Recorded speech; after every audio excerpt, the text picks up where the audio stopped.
하나님 말씀 공독하시겠습니다. 오늘은 빌라델비아 교회에 대한 말씀입니다. 요한계시록 3장 7절부터 13절까지 교독하시겠습니다. 요한계시록 3장 7절부터 교독으로 마치겠습니다. 빌라델비아 교회 사자에게 편지하라. 거룩하고 진실하사 다윗의 열쇠를 가지시니 곧 열면 닫을 사람이 없고 닫으면 열 사람이 없는 그가 이르시되 볼지어다 내가 내 앞에 열린 문을 두었을 때 능히 닫을 사람이 없으리라. 내가 내 행위를 아노니 내가 작은 능력을 가지고서도 내 말을 지키며 내 이름을 배반하지 아니하였도다. 보라, 사탄의 회당 곧 자칭 유대인이라 하나 그렇지 아니하고 거짓말하는 자들 중에서 몇을 내게 주어 그들로 와서 내 발 앞에 절하게 하고 내가 너를 사랑하는 줄을 알게 하리라. 내가 나의 인내의 말씀을 지켰은즉 내가 또한 너를 지켜 시험의 때를 면하게 하리니 이는 장차 온 세상에 임하여 땅에 거하는 자들을 시험할 때라. 내가 속히 오리니 내가 가진 것을 굳게 잡아 아무도 내 면류관을 빼앗지 못하게 하라. 이기는 자는 내 하나님 성전의 기둥이 되게 하리니 그가 결코 다시 나가지 아니하리라. 내가 하나님의 이름과 하나님의 성 곧 하늘에서 내 하나님 때로부터 내려오는 새 예루살렘의 이름과 나의 새 이름을 그 위에 기록하리라. 함께 읽겠습니다. 귀 있는 자는 성령이 교회들이 하시는 말씀을 들을지어다. 아멘. 네, 오늘 말씀은 지난 시간에 이어서 빌라델비아 교회에 대한 말씀입니다. 예수님이 각 교회에 나타나신 예수님의 그 모습을 보면은 다 특징이 있고 다 다릅니다. 빌라델비아 교회의 모습은 어떻게 나타나셨냐면 거룩하고 진실하신 분, 다윗의 열쇠를 가지신 분, 이렇게 그 모습이 나타났습니다. 우리가 요한계시록 7교회 이렇게 볼 때 예수님의 모습이 어떻게 나타났을까, 이게 헷갈립니다. 머리에 잘 안 들어와요. 잊어버리죠. 옛날에 시험 준비할 때 어떻게 외웠냐면은 다윗의 열쇠를 가지신 이의 모습으로 나타난 교회는 어느 교회인가 이렇게 문제가 나올 수 있거든요. 그럴 때는 좀 유치하지만 빌라의 열쇠, 아파트 빌라의 열쇠를 가지시고 예수님이 나타나셨다. 약간 이렇게 좀 외우면은 그렇게 외웠던 기억이 나요. 그러면 잘 안 잊어버립니다. 예수님이 가진 권세를 보통 열쇠라는 상징으로 이렇게 말씀하실 때가 있죠. 예수님은 사망과 음부의 열쇠를 가지고 있다. 다윗의 자손으로 오신 분이 바로 예수님이시죠. 빌라델 교회에는 열린 문을 현재적 권세로 주셨습니다. 열린 문을 딱 주셨어요. 능히 막을 사람이 없다는 거예요. 닫을 사람이 없으리라. 막을 사람이 없다는 겁니다. 그 누구도 빼앗을 수가 없습니다. 마태복음 21장 43절 말씀 보면은 하나님의 나라는 너희는 빼앗기고 그 나라에 열매 맺는 백성이 받으리라. 하나님 나라에는 누구에게 주어지느냐? 열매 맺는 백성에게 주어진다는 겁니다. 이게 한편으로는 좋은 말씀이고 또 한편으로는 두렵고 떨리는 말씀으로 들립니다. 하나님 나라를 누가 들어갈 수 있느냐? 하나님 나라를 너희는 빼앗기겠다. 바리새인들한테. 그 나라에 열매 맺는 백성이 받으리라. 그러니까 이거는 누구나 다 똑같습니다. 바리새인들한테 했다고 해서 꼭 바리새인들만 빼앗기냐? 그게 아닌 거예요. 그러니까 빼앗긴다는 얘기는 갖고 있다는 거 아니에요. 자격을 갖고 있다는 거예요. 근데 갖고 있었는데 그걸 뺏긴 거예요. 그걸 얼마나 억울하겠어요. 예수님 앞에 쫓겨나는 사람들 슬피 울며 이를 갈미 있으리라 그러잖아요.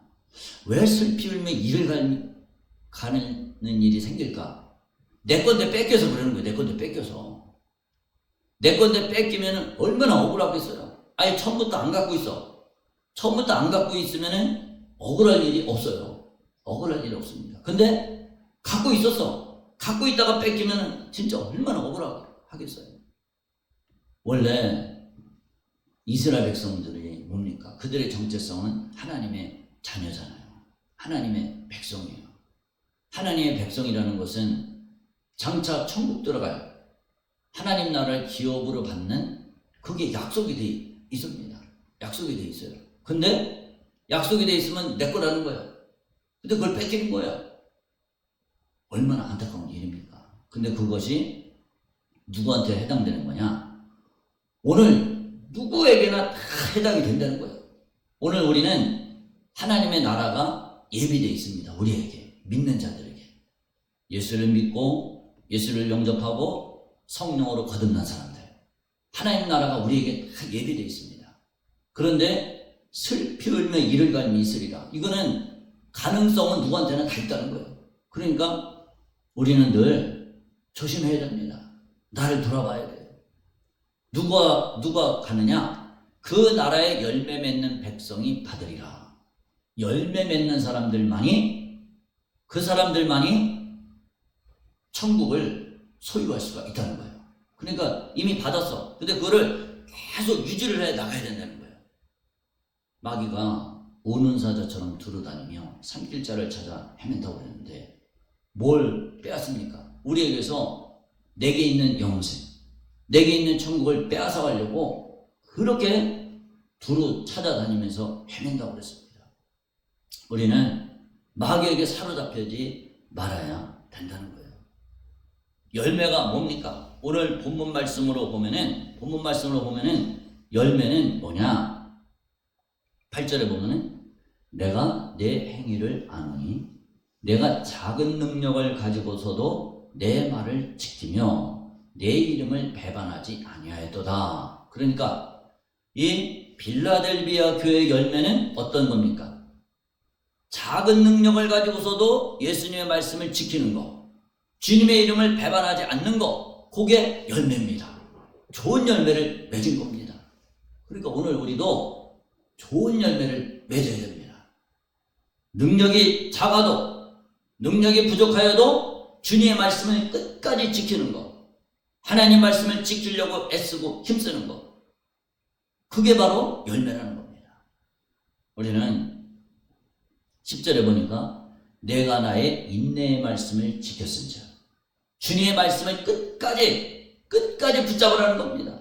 그게 바로 열매라는 겁니다.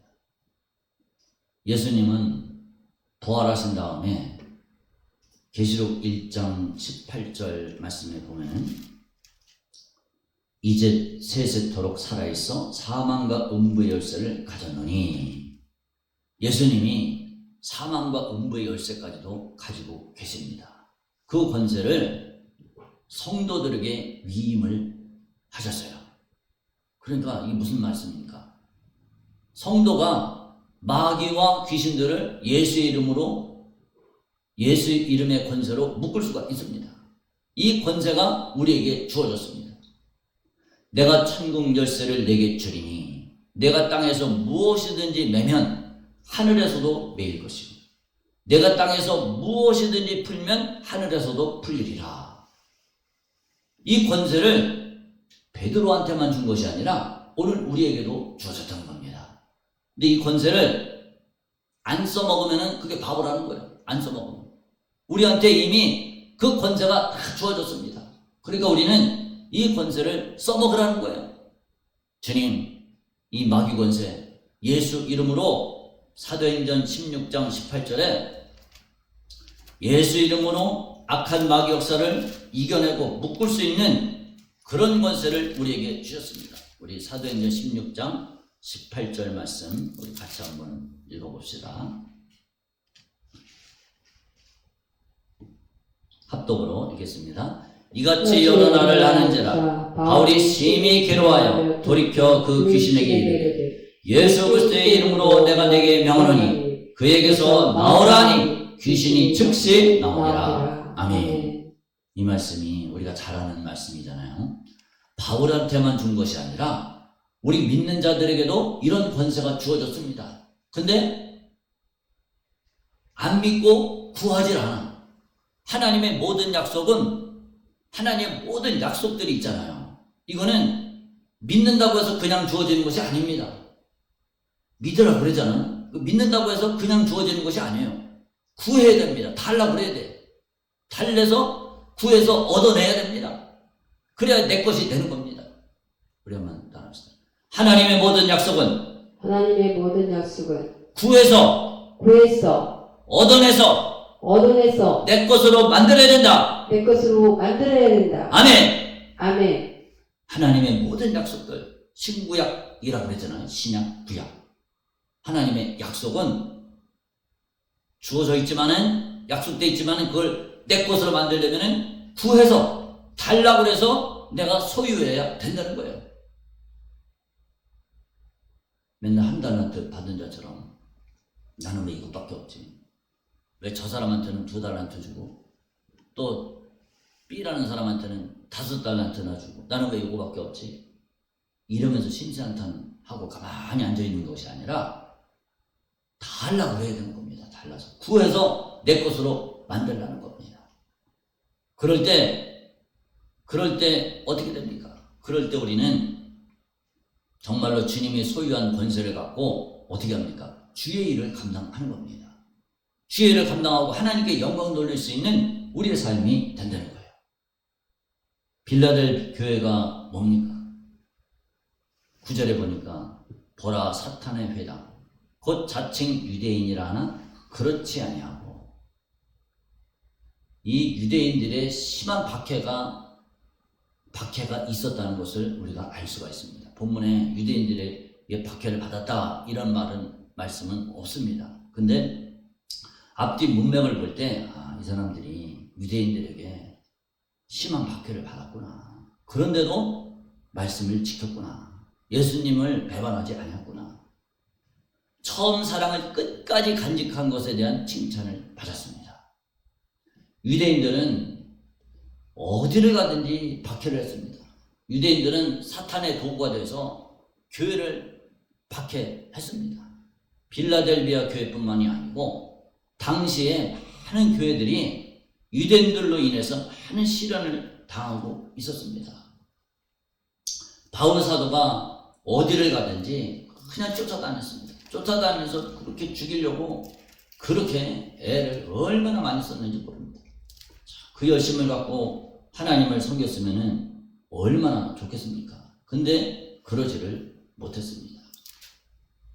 데살로니가전서 2장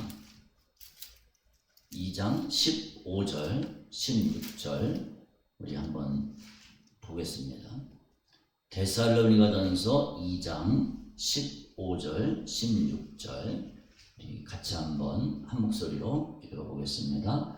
유대인은 주 예수와 선지자들을 죽이고 우리를 쫓아내고 하나님을 기쁘시게 하지 아니하고 모든 사람에게 대적이 되어 우리가 이방인에게 말하여 구원을 받게 함을 그들이 금하여 자기 죄를 항상 채우며 노하심이 끝까지 그들에게 임하였느니라. 아멘.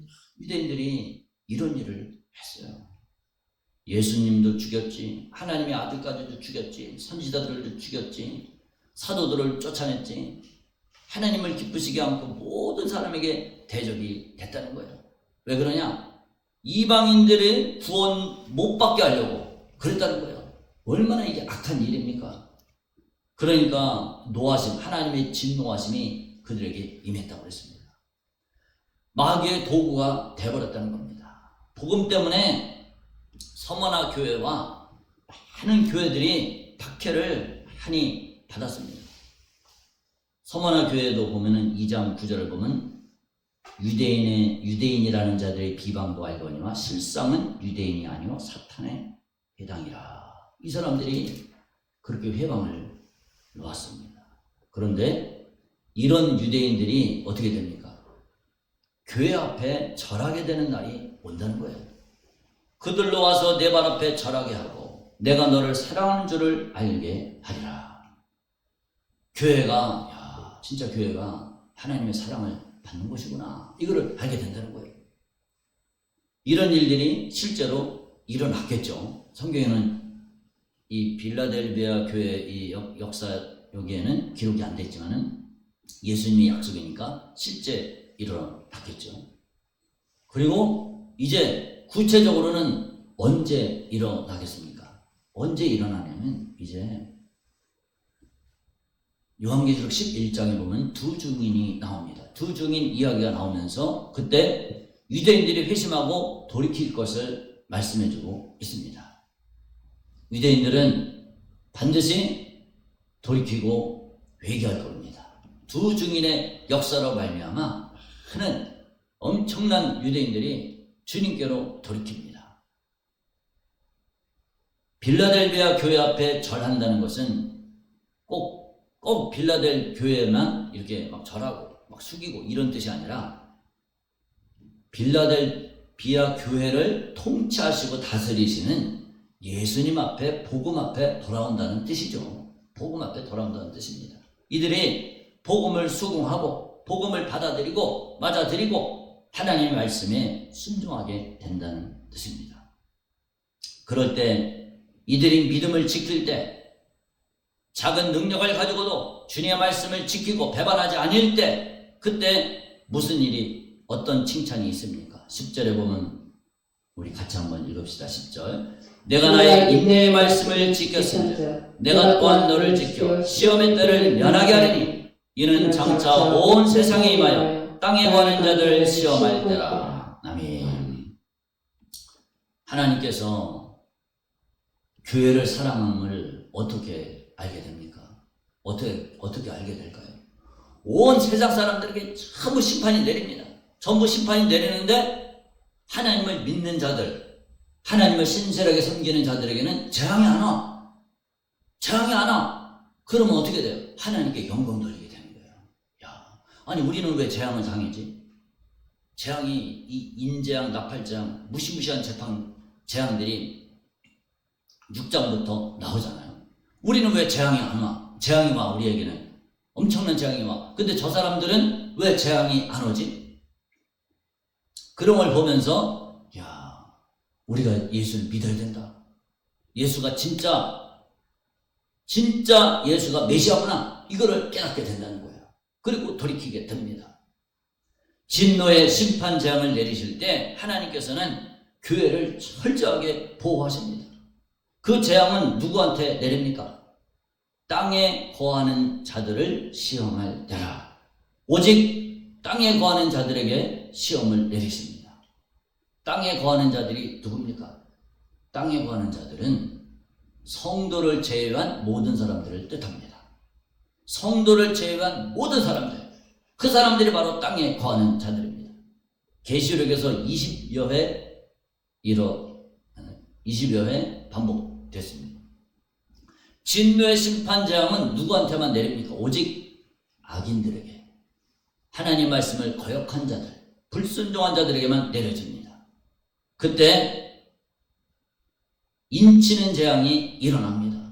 성도들을 보호하기 위해서 하나님의 인치심이 있습니다.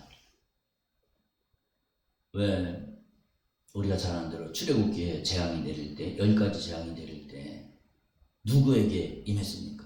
그 재앙이 하나님의 백성들, 이스라엘 백성들에게는 임하지 않았습니다. 오직 그 재앙이 하나님을 안 믿는 애굽 백성들에게만 임했습니다. 그러니까 그들이 하나님을 두려워한 겁니다. 하나님을 두려워했고 이 재앙은 하나님으로부터 온 것이다. 이 재앙은 이거는 하나님으로부터 왔다고밖에는 설명이 안 돼.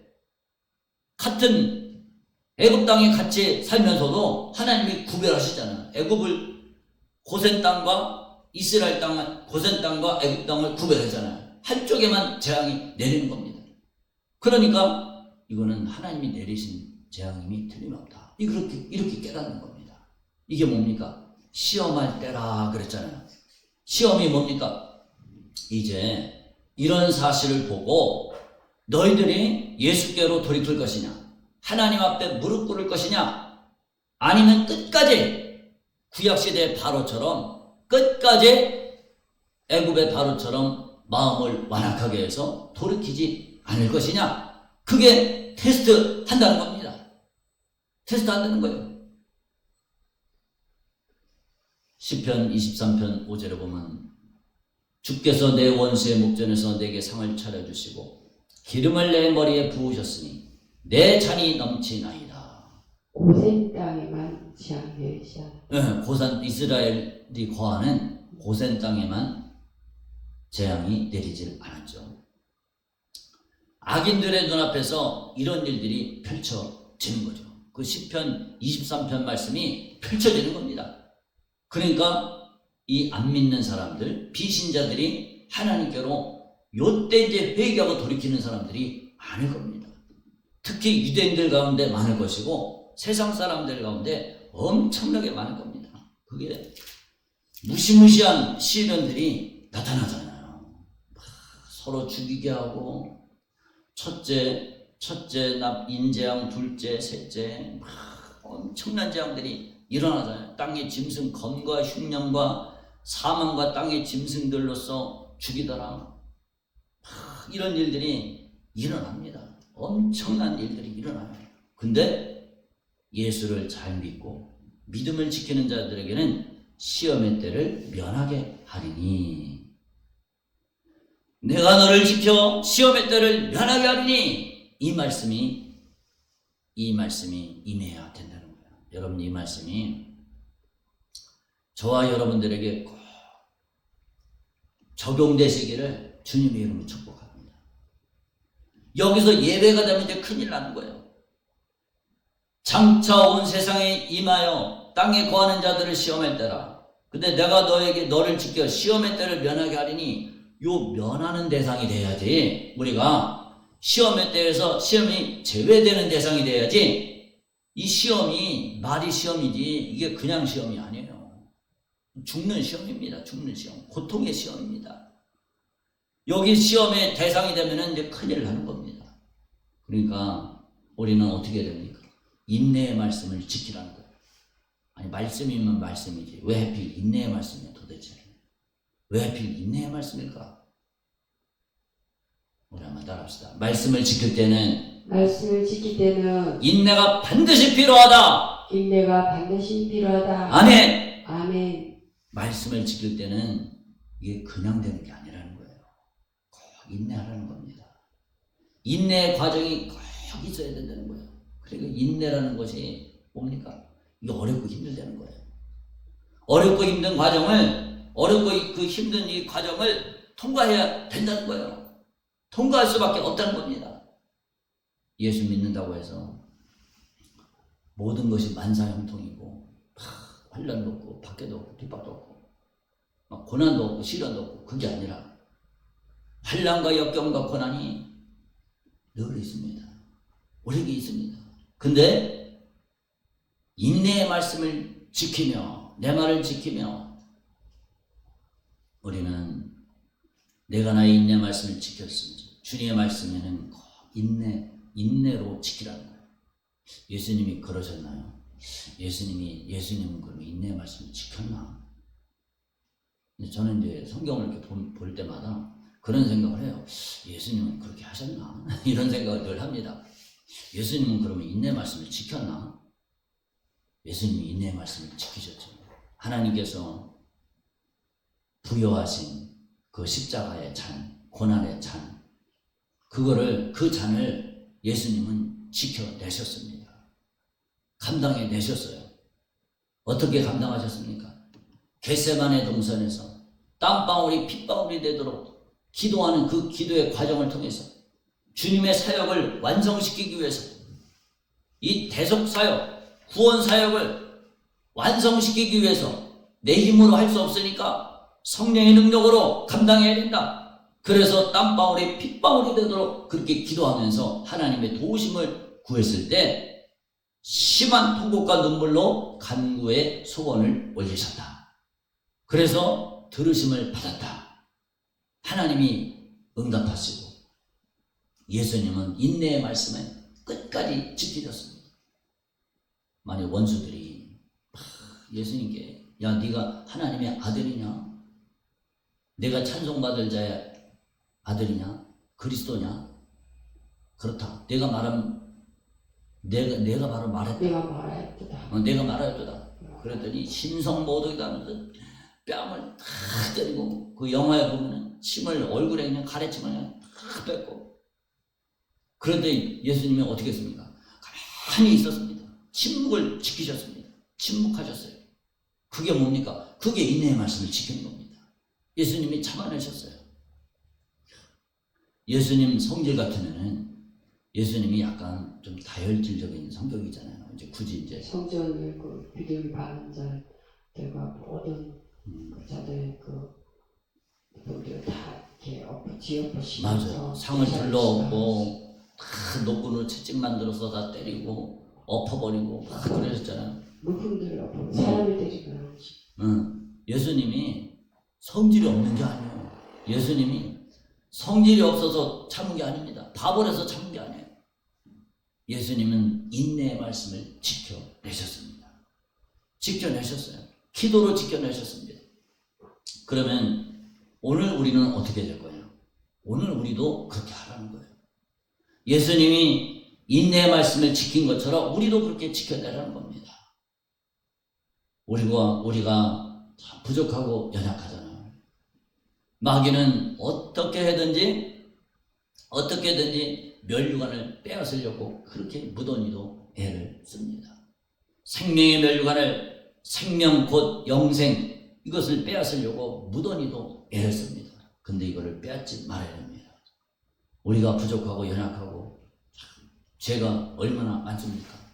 하나님을 멀리하고 떠날 때가 우리가 얼마나 많습니까? 그런데도 주님은 우리를 책임지셨습니다. 주님이 우리를 책임져 주셨어요. 어떻게 책임져 주셨습니까? 주님이 우리를 십자가에 피 쏟아, 살찌고 피 쏟아서 자기의 물과 피를 다 쏟으시면서까지 우리의 영혼을 책임져 주셨어요. 주님은 책임지는 사랑입니다. 어떨 때는 내가 말씀대로 그렇게 순종하면서 살 때는 괜찮은데 내 마음대로 살고 내 뜻대로 살고 내 생각대로 살고 육신의 생각은 사망이라고 하는데 그렇게 할 때는 죄책감이 들고 내가 믿음대로 잘 못 살고 이럴 때는 참 자책하게 되고 그러잖아요. 참, 내가 진짜 죄인이구나. 아주 그냥 죄인 중에 죄인이구나. 내가 하나님 앞에서 참 교만하구나. 그런 생각할 때가 참 많이 있습니다. 근데 그럴 때 주님이 감동으로 이렇게 주십니다. 그렇게 내가 부족하고 연약하고 죄인이고 죄인 중에 계시고 그 너를 책임지기 위해서 너를 살려내기 위해서 내가 왔다. 예수님은 말로, 하나님은 말로 내가 너를 사랑한다. 사랑하는 자녀야. 사랑하는 자들아 다 내게로 오라. 내가 너희를 사랑한다. 말로만 하지 않았습니다. 입술로만 하지 않으셨어요. 주님은 우리를 죽음으로써 피 쏟음으로써 사랑한다는 그 증거를 보여주셨습니다. 피 쏟아 사랑의 증거를 나타내 주셨어요. 죽음으로 생명을 드림으로 우리를 사랑하신다는 그 증거를 삼으셨습니다. 여러분 우리가 그런 사랑을 받았잖아요. 그런 사랑을 받았지만은 그 사랑에 합당하게 살지 못할 때가 얼마나 많습니까?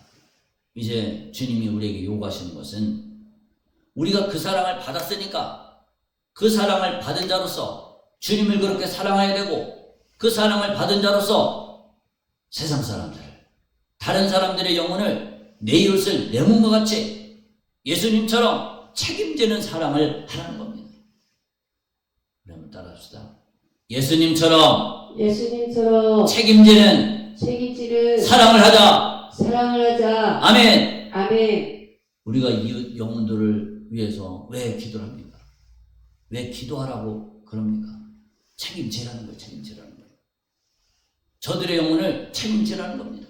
책임지고 저들의 영혼을 위해서 기도하라는 거예요. 마치 지금도 얼마나 많은 사람들이 지옥에 떨어지고 있습니까? 견디지 못할 심판, 견디지 못할 참혹할 지옥에 떨어지면서 얼마나 많이 죽어갑니까? 예수님이 내가 그렇게 지옥에 떨어지는 것을 참아 볼 수 없어서 내 영혼을 책임지기 위해서 주님이 십자가에 달려 피 흘려 죽으셨다는 겁니다. 우리도 그들의 영혼들, 안 믿는 사람들의 영혼을 책임지는 그런 자세를 가지라는 겁니다. 책임지는 마음으로 기도하라는 거예요. 마치 내 영혼이 지옥 갈 것처럼 저들의 영혼을 위해서, 저들의 영혼 가만 내버려두면 지옥 가는데 그들의 영혼을 위해서 기도하라. 예수님이 십자가에 달려서 기도하실 때 주중에 그 말씀이 생각이 났습니다. 아버지여, 저들의 영혼, 저들의 죄를 용서하시옵소서.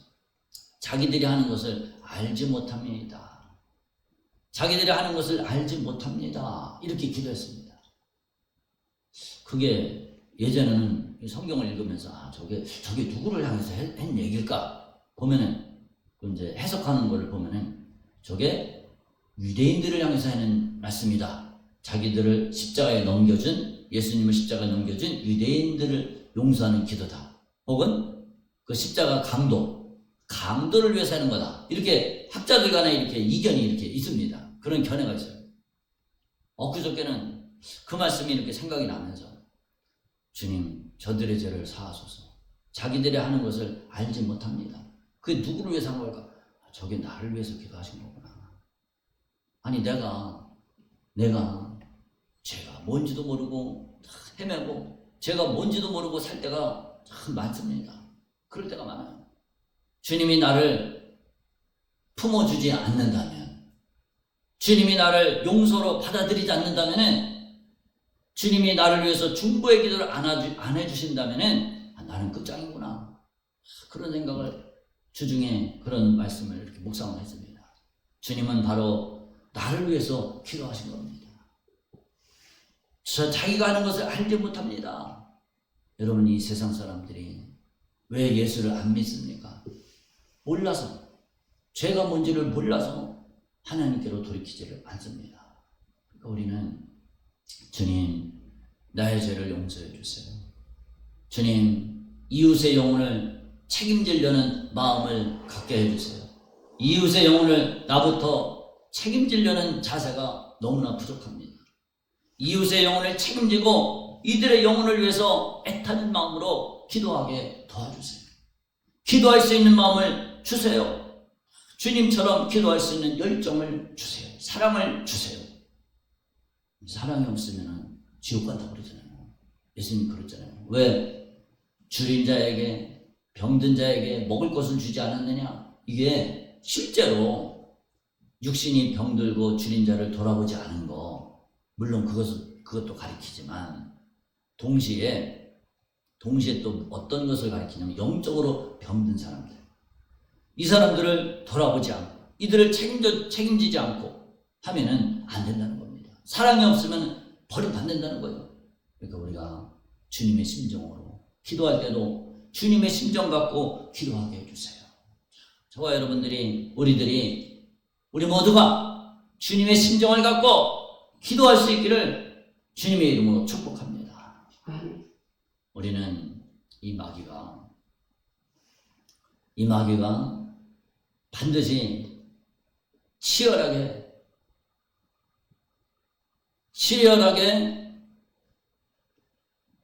우리를 공격한다는 것, 절대로 우리는 잊지 마시기를 주님의 이름으로 축복합니다. 가만히 보면은 책망 없이 칭찬만 받는 교회가 있습니다. 두 교회가 있어요. 서머나 교회, 2장의 서머나 교회하고 오늘 빌라델비아 교회. 서머나 빌라델비아 교회는 칭찬만 있습니다. 근데 두 교회는 약간 좀 다른 것 같아요. 서머나 교회는 뭐라고 그러냐면은, 너는 장차 받을 고난을 두려워하지 말아라. 너희가 10일 동안 환난을 받으리라. 내가 죽도록 충성하라. 그러면 내가 생명의 권을 내게 주리라. 이랬잖아요. 너무 부담되잖아요, 사실. 근데 이 빌라델비아 교회는 그런 말씀이 없잖아요. 그러면 왜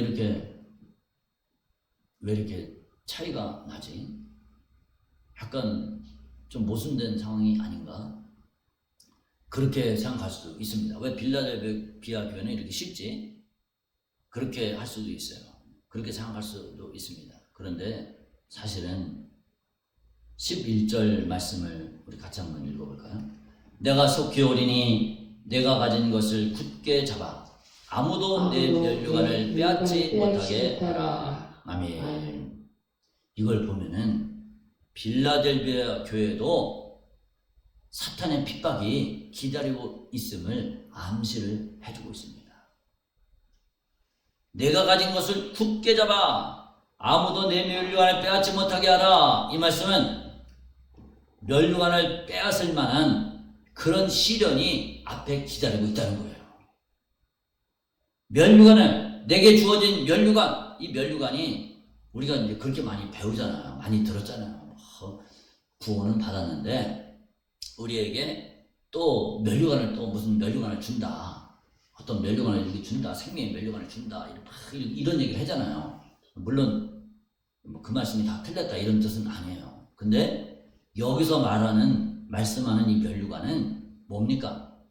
무슨 면류관인지 안 나와 있어요. 이 면류관은 뭐냐면 면류관 자체가 영생이고 구원을 뜻하는 겁니다. 영생이고 구원을 뜻해요. 내가 가진 것을 굳게 잡아, 내 믿음을 굳게 잡아서 내 영생, 내가 천국 가는 거 이거 절대로 너 뺏기면 안 돼. 빼앗을 만한 일들이 생긴다는 거예요. 엄청난 시련이, 치열한 싸움이 존재하는 것을 말씀하고 있습니다. 서머나 교회와 빌라델비아 모두 하나님의 진노의 심판 재앙으로부터는 철저히 보호를 받습니다. 그런데 사탄의 엄청난 핍박은 이겨내야 된다는 겁니다. 사탄의 핍박을 이겨내야 된다는 점에서 동일한 환경임을 알 수가 있습니다. 누가복음 21장 19절 보면 너희의 인내로 너희 영혼을 얻으리라 그랬습니다. 우리는 인내하라 그랬습니다. 시련이 오고 역경이 오고 고난이 닥쳐온다 할지라도 그냥 인내해서 가만히 참으라. 그게 아니고 주님을 끝까지 붙잡고 기도함으로 성령의 능력으로 이겨내라는 겁니다. 하나님이 도와주신다는 겁니다. 여자가 광야로 이렇게 도망갈 때 이제 요한계시록 12장 이렇게 보면은 12장 보면은 독수리의 두 날개를 여자가 큰 독수리의 두 날개를 받아 광야 자기 곳으로 날아갔다. 뱀의 낯을 피해서 한 때와 두 때와 반 때를 양육받았다. 이런 말씀이 나오잖아요. 내가 기도하고 구하고 하나님께 부르짖고 주님을 끝까지 믿고 하나님을 의지할 때 주님이 우리에게 무엇을 주느냐? 독수리의 두 날개가 뭘까? 성령의 인도하심입니다. 성령의 인도하심. 성령의 붙드심. 성령이 우리를 붙잡아 주신다는 거예요. 우리를 붙잡아 주시고 우리를 이끌고 나가신다는 거예요. 하나님이 도와주신다는 겁니다. 하나님의 도움이 없이는 우리는 절대로 생존할 수가 없습니다. 오늘날로 호흡하며 살아가는 거 하나님이 절대적으로 붙잡아 주시기 때문에 가능한 일입니다. 저와 여러분들이 우리의 인내로 우리의 영혼을 얻고 빌라델비아 교회처럼 정말로 인내의 말씀을 지켜서 악한 마귀가 다 쫓겨나가고 장차 우리가 승리하는 놀라운 역사가 있기를 주님의 이름으로 축복합니다. 아멘. 우리 기도하시겠습니다.